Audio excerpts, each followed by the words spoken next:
오늘 첫 소식은 범국민적인 기대를 모으고 있는 체코 원전 수주 관련 윤석열 대통령의 정상 외교입니다. 체코를 방문 중인 윤 대통령, 파벨 체코 대통령과 회담을 갖고 세일즈 외교를 벌였는데요. 하지만 민주당 등 일부 야당 의원들이 국내에서 원전 수주를 규탄하는 기자회견까지 열어가면서 윤 대통령을 공격하고 나서서 논란이 일고 있습니다.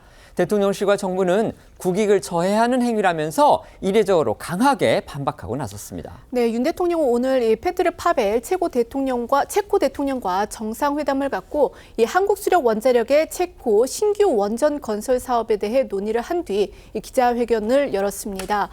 이 자리에서 윤 대통령은요, 두 나라의 원자력 동맹 구축을 강조를 했고요. 이 파벨 대통령은 한국 원전 최종 수주에 대해 낙관적이라는 견해를 밝혔습니다.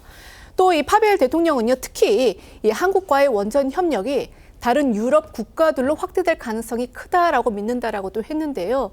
이 양국 대통령은 또 이 미국 원전 기업, 그러니까 역시 이 수주 경쟁자였지만 탈락했던 이 미국 원전 기업 웨스팅하우스가 한국 측에 제기한 이 원전 지적 재산권 문제에 대해서도 잘 해결될 것이라는데 이 공감대를 형성했습니다. 목소리 들어보시겠습니다.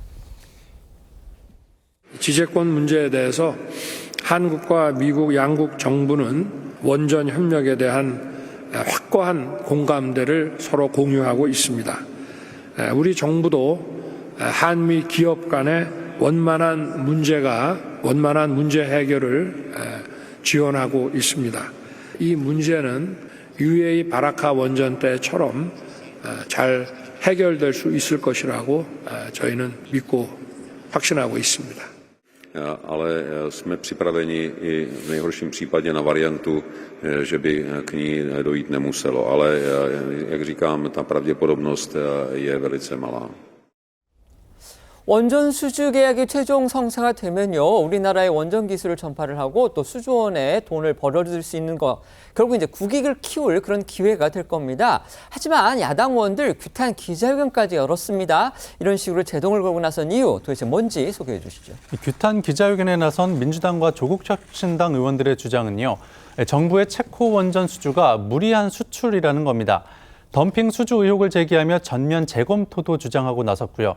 앞서도 짚어드린 대로 우리 원전 수주에 딴지를 걸고 나선 미국 원전 기업이죠. 웨스팅하우스와 프랑스 전력공사의 주장을 근거로 들기도 했는데요. 두 곳 모두 한수원에 밀려서 우선 협상 대상자 선정에서 탈락한 곳인 만큼 이들의 주장을 근거로 든 것이 적절한지 의문을 자초하기도 했습니다. 야당의 규탄 기자회견에 대통령실과 정부는 이례적일 정도로 즉각적이고 또 강하게 반박하고 나섰습니다. 윤 대통령의 체코 방문에 동행한 산업통상자원부 장관과 대통령실 경제수석은 체코 현지에서 브리핑을 열고 야당이 제기한 덤핑 수주 의혹은 가짜뉴스라고 일축했고요. 국익을 저해하는 행위라고 비판했습니다. 야당의 규탄 기자회견과 산업부 장관 브리핑 이어서 들어보겠습니다. 무리하게 추진하는 체코 원전 수출 전면 재검토하라. 이대로 가면 수조 원대 손실이 발생해 국민 혈세를 더 쏟아부어야 할지도 모릅니다. 원전 10개 수출 목표를 달성하기 위해 무리하게 추진되고 있는 것 아닌가 냉정하게 되돌아봐야 할 때입니다. 아무 근거 없이 덤핑 수주라는 가짜 뉴스를 퍼뜨리는 것은 앞으로의 계약 협상에 아무런 도움이 되지 않고 국익을 저해하는 행위입니다. 팀 코리아는 한국과 체코 양국 모두에게 상호 호혜적인 결과가 나올 수 있도록 계약 협상에 만전을 기할 계획입니다.